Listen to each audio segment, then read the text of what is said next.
Padre Fábio, sou de Araguari, interior de Minas. Assisto sempre os seus programas e preciso muito de ajuda. Tenho uma dúvida que me martiriza muito, padre. No ano de 2003, perdi meu filho de 33 anos. Foi assassinado quando tentavam lhe roubar o celular. Venderam o celular por R$20, padre. Esse foi o preço da vida do meu filho. Ele, que era um homem tão bom, tão amado por mim e por todos com quem ele convivia, sua vida foi arrancada a troco de nada. R$20 que usaram para comprar drogas. Eu não me conformo, padre. Nunca me conformarei. Penso muito em vingança. Quando tudo aconteceu, me afastei da igreja, minha fé ficou muito abalada, fiquei anos sem ir à missa.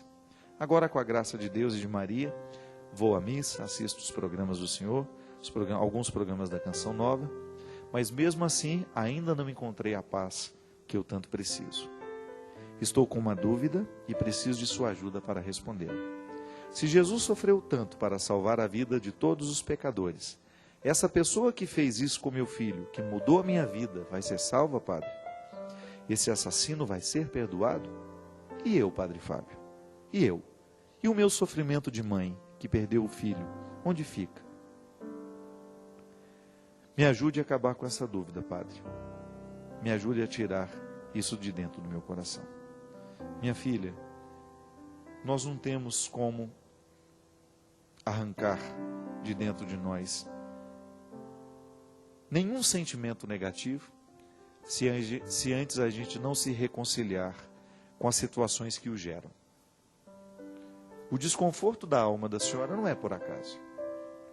Ele nasce justamente da sua indignação de saber que seu filho foi morto por causa de um celular que foi vendido por R$20. Essa é a sentença da senhora. Essa é a condenação. Que nem sei se esse menino vai ser perdoado ou não, o que matou o filho da senhora, eu não sei. Eu não conheço a vida dele, eu não sei se ele se arrependeu dos erros, eu não sei como é que ele vai encontrar a morte, em que situação ele estará no momento em que se despedir dessa vida. Agora eu sei que a senhora está condenando a vida da senhora, está condenando a sua existência com essa premissa, com essa frase: meu filho morreu, foi assassinado por causa de um celular que foi vendido por R$20. Com o menino que matou o seu filho, eu não tenho como falar, mas posso falar com a senhora e posso lhe garantir, posso lhe, sem medo de errar, que enquanto a senhora não viver do fundo do coração esse perdão necessário,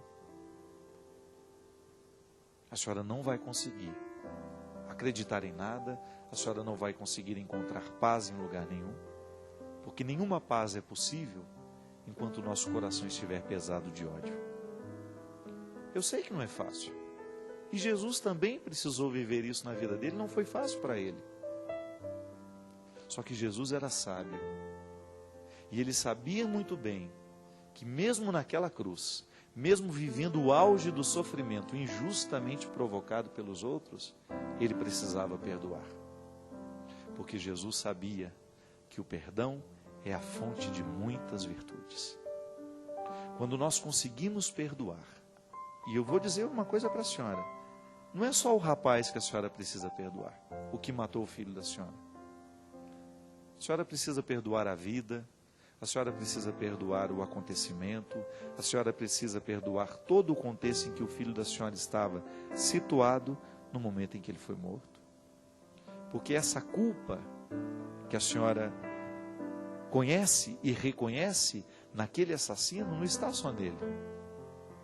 A senhora acabou esparramando isso em muitas situações e a senhora deve saber muito bem disso, porque quando nós identificamos um culpado, aquele mal-estar acaba atingindo a nossa vida inteira. Tanto é que o assassino nem deve saber do que ele provoca na senhora ainda hoje. Agora, a A senhora está com a arma apontada para a cabeça da senhora. E a cada instante a senhora dispara. Porque odiar é uma forma de se matar aos poucos. A música que a gente cantou aqui no início do programa. Meu pai me disse, né? Minha mãe me disse sobre os ódios do meu peito. Disse que o ódio... Como é que é? Disse que o ódio que se sente... Não. Disse que o ódio vai matando só quem sente. É uma realidade. Toda vez que nós optamos por viver o ódio, é como apontar uma arma para a cabeça que nós disparamos aos poucos. Porque o ódio, essa incapacidade nossa, muitas vezes, de perdoar a vida, de perdoar quem nos magoou, porque o ódio é alimentado justamente pela falta de perdão, é ela que vai fazendo com que a gente perca a qualidade da vida. Ô minha gente, hoje nós estamos falando muito de sofrimento de pai e mãe, né? Que perde filho. Quantos filhos ficam abandonados pelo mundo porque o pai e a mãe, no momento em que perderam aquele filho, esqueceram que eles tinham família, que existiam outros filhos precisando deles? Quantos filhos choram isso? Padre, às vezes eu acho que a minha mãe só tinha aquele filho, porque depois que ele morreu, ela nunca mais cuidou de nós. Ela mergulhou tanto no seu sofrimento, padre, que ela foi incapaz de olhar para nós que ficamos. Você sabe que eu já contei várias vezes a história da Vânia, minha madrinha de ordenação, que mora lá no Paraná, mora em Terra Boa.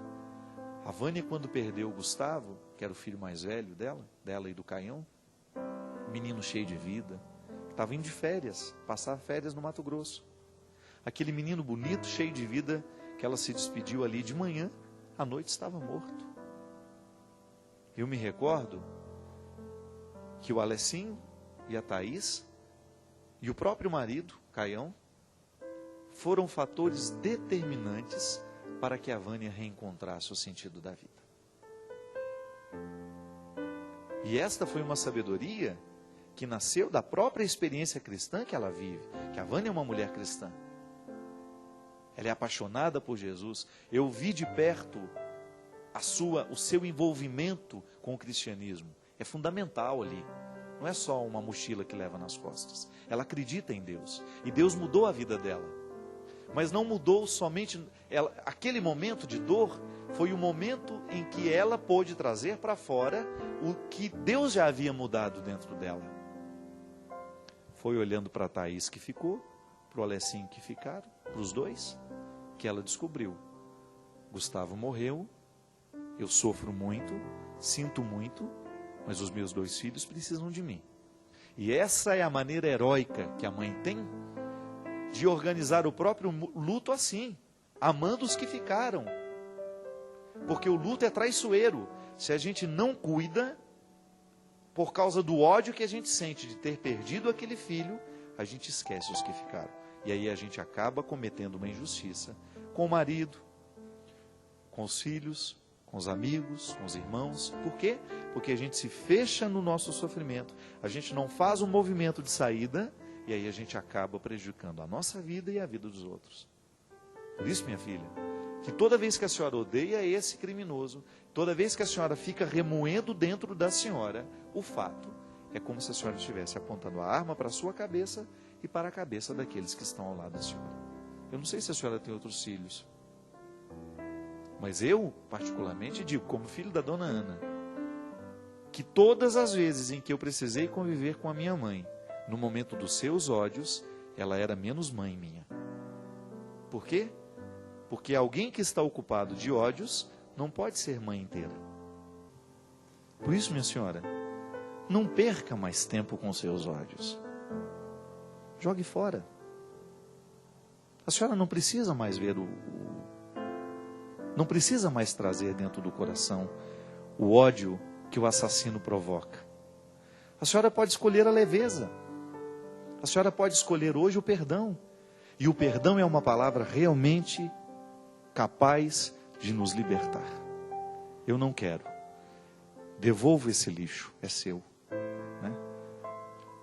já que você matou o meu filho, já que você levou a minha alegria, eu quero devolver todo o lixo. Como?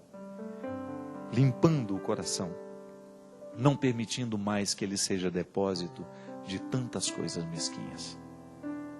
É assim que a gente vai fazendo a faxina da alma, né? Que eu preciso fazer, que você precisa, porque de vez em quando alguma coisa de errado vai acontecer, não vai ser de acordo com as nossas expectativas, alguma coisa não vai ser de acordo com os nossos sonhos, com aquilo que a gente esperava que fosse. Mas você é o condutor de tudo isso. Você está à frente. Com Deus contigo. Eu acredito nisso. A cada dia eu peço mais.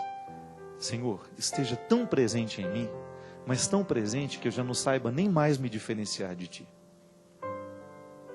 Eu quero sentir com o seu coração, eu quero amar com o seu coração, eu quero viver com o seu ar, eu quero ter em mim a força da sua presença. E se o Senhor é o Criador, eu não tenho o direito de viver inacabado. Eu quero o tempo todo viver esse processo de recriação. Se o Senhor é o Criador e eu ouso respirar o mesmo ar que o Senhor, se eu ouso ser proprietário da mesma palavra que o Senhor, eu não tenho o direito de não viver outra coisa senão a recriação. E hoje ser recriado lá, no gramado da minha casa, com meu cachorro no colo, vivendo uma situação simples, muito pequena, que qualquer ser humano tem o direito de viver. Não é um privilégio, não é um luxo, não. É uma situação simples. Você ter uma criatura no seu colo que tem um carinho e um respeito por você, pelo simples fato de você tratá-la bem. E ela identificá-lo no mundo assim. No meio de tantos, ele corre na sua direção. Quando todos chamam, ele atende a sua voz. Viver aquele momento e descobrir que a vida é isso. E que todo o empenho vale por causa daquele momento. Que nos mostra que tudo pode ser assim. Que pelos gramados da vida, que pelos gramados da existência, nós temos a possibilidade de viver a surpresa da alegria. É isso que eu lhe desejo, viu? Que nos gramados da sua vida, você viva cada vez mais as surpresas da alegria. O Senhor esteja convosco. Ele está no meio de nós. Derrame sobre todos nós a bênção do Deus Todo-Poderoso, Pai, Filho e Espírito Santo.